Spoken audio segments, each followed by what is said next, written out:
You believe in the death of the Lord Jesus, and you believe in the death of the thieves with him. Now what about your own death? Your crucifixion is more intimate than theirs. They were crucified at the same time as the Lord, but on different crosses.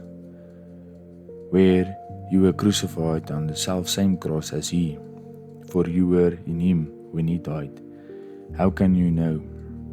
You can know for the one sufficient reason that God said so. It does not depend on your feelings. If you feel that Christ has died, he has died. And if you do not feel that he has died, he had died.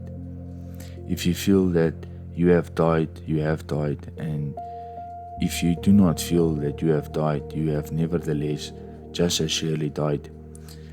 These are divine facts. That is, Christ has died is a fact.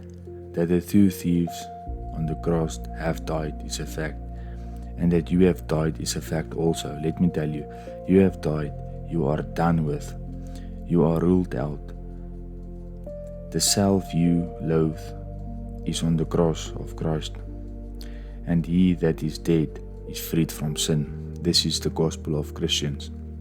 Our crucifixion can never be made effective by will or by effort, but only by accepting what the Lord Jesus did on the cross. Our eyes must be opened to see the finished work of Calvary. Some of you, prior to your salvation, may have tried to save yourself. You read the Bible, you prayed, you went to church. Then one day your eyes were opened and you saw that the full salvation had already been provided for you on the cross. You just accepted that and thanked God. And then peace and joy flowed into your heart. And now the good news is that sanctification is made possible for you on exactly the same basis as the initial salvation. You are offered deliverance from sin as no less a gift of God's grace than was the forgiveness of sin. For God's way of deliverance is altogether different from man's way. Man's way is to try to suppress sin by seeking to overcome it. God's way is to remove the sinner.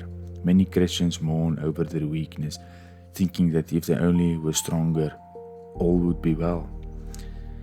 If we are preoccupied with the power of sin and with our inability to meet it, then we naturally conclude that to gain the victory over sin, we must have more power.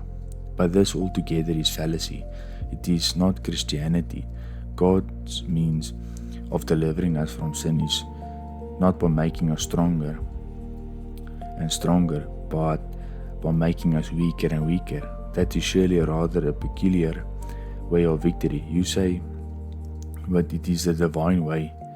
God sets us free from the dominion of sin, not by strengthening our old man, but by crucifying him, not by helping him to do anything, but by removing him from the scene of action. For years, maybe you have tried fruitlessly to exercise control over your life, and perhaps this is still your experience. But once you see the truth, you will recognize that you are indeed powerless to do anything, but that in setting you aside altogether, God has done it all. Such discovery brings human striving and self-effort to an end.